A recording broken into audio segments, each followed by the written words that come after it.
இன்னைக்கு நாம் பார்க்கக்கூடியது ஒரு குட்டியான ரொம்ப விசித்திரமான ஒரு ஜீவனை பற்றி தான் பார்க்க போகிறோம். அதுதாங்க தேவாங்கு. ஸோ முதல்ல கண்ணிலேருந்து ஆரம்பிப்போம். அதோடைய கண்கள் ராட்சச கண்கள்னு சொல்லலாம். ஒரு தேவாங்குடைய கண்ணு அதோட மூளையை விட பெருசாக இருக்குமாங்க. அதோட உடம்புலையே பெரிய உறுப்பு அதுதான்.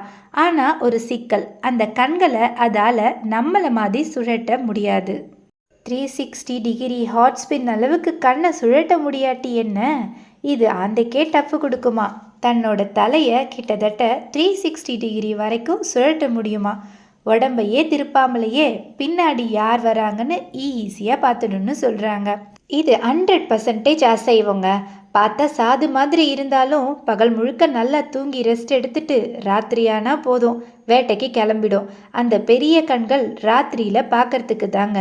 அது மட்டும் இல்லை, தாவரத்தில் இது கிங்கு. இதோட உடம்பு ரொம்ப குட்டி, ஆனால் இதோட பின்னங்கால் ரொம்ப நீளமாக இருக்கும். இதோட பேர் டார்ச்சியர். டார்ச்சியர்னு வர காரணமே அதோட கணங்கால் எலும்புகள் தான். அந்த எலும்புகள் ரொம்ப நீளமாக இருக்கிறதுனால தான் இதால் இவ்வளவு தூரம் தாவ முடியுது.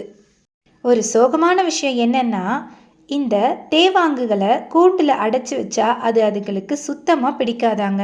ரொம்ப மனம் அழுத்தமாகி கூண்டுலேயே தலையை இடுக்கிக்கிட்டு தற்கொலை செஞ்சிக்க முயற்சி பண்ணுமா. அதனால் இதுங்க காட்டில் சுதந்திரமாக இருக்கிறது தான் நல்லது. ஸோ இந்த விசித்திரமான பிராணிகளை நம்ம ஊரில் பார்க்க முடியாதுங்க. இது தென்கிழக்கு ஆசியாவில் இருக்கிற தீவுகளில், பிலிப்பைன்ஸ், இந்தோனேசியா, மலேசியாவில் மட்டும்தான் வாழும். இதோட விரல்கள் ரொம்ப ஒல்லி குச்சி மாதிரி இருக்குமாங்க, ரொம்ப நீளமாக இருக்குமா. ஸோ இதனால் மரக்கிளைகளை இறுக்கமாக பிடிக்கவும் பூச்சிகளை டக்குன்னு பிடிச்சி சாப்பிட்றதுக்கும் ரொம்ப ஈஸியாக இருக்குமாங்க. தேவாங்குன்னு எல்லாரும் திட்டுறதை கேள்விப்பட்டிருப்போம், ஆனால் தேவாங்க பற்றி தெரிஞ்சிருக்காது. ஸோ இந்த வீடியோ மூலமா நம்ம எல்லாருக்கும் தேவாங்குனா என்னன்னு தெரிஞ்சிருக்கும். Thank you for watching. Please subscribe the channel and share this video with your friends and family friends. Thank you.